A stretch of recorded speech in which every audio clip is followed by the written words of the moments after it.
We are just hours away from polls opening across Alabama for municipal elections. And several major positions on the line today, including mayor and city council seats in our area. Now, polls are open from 7 a.m. to 7 p.m. today. And if you plan on casting your ballot in person, there are some things you'll need to know. For starters, Alabama is a state that does require a valid form of photo ID when you vote. Now, that can include things like your driver's license, U.S. passport, a student or employee ID from a college or university, or your military ID. You just have to make sure that those IDs are not expired. And if they are, you have a 60-day grace period when you will still be allowed to vote. We had the chance to speak with local attorney Eric Guster about this election. He says historically voter turnout for municipal elections have been very low. He believes voters don't think their vote really matters, or they've been put off by the drama some campaigns have had recently. But he says the attention on social media, whether it be good or bad, is getting more eyes on the election. When elections pass, if you didn't get a flyer, you didn't get a piece of mail, you wouldn't know that an election was happening. And with social media has totally changed how elections are done, because in the palm of your hand, you have updates. You know which candidates are running. You can look up which candidates. You don't have to wait on the newspaper to tell you who these candidates are or wait on a ballot from a specific group.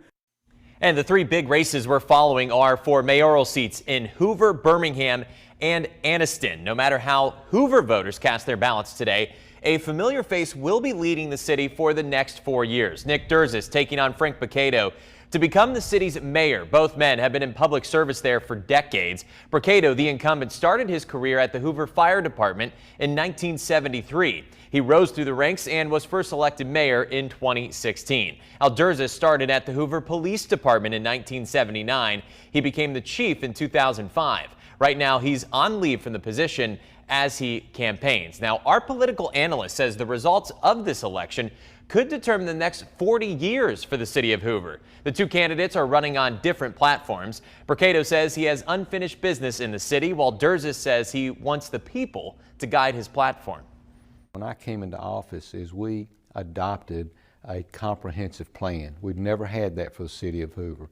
And so any new development, even though it's approved, has to go through our comp plan and make sure that it fits with the vision that was developed by our citizens. You've got to have relationships to get things done. I built those relationships. They know that I can get things done, or they wouldn't be endorsing me.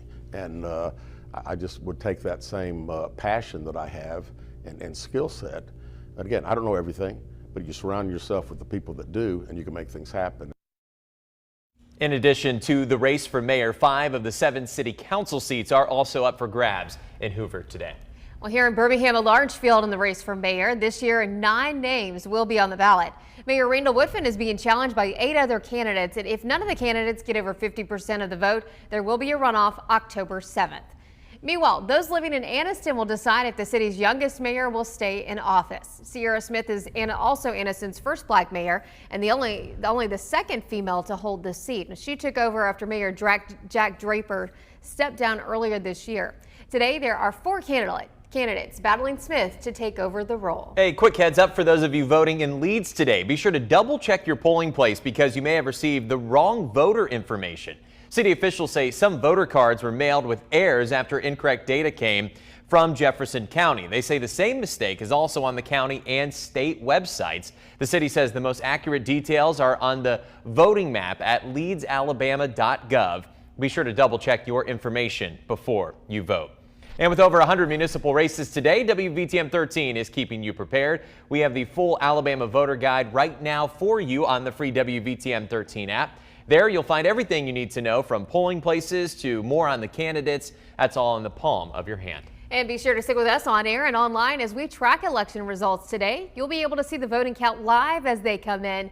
Keep in mind, not all results are expected on election night based on how ballots are counted and posted.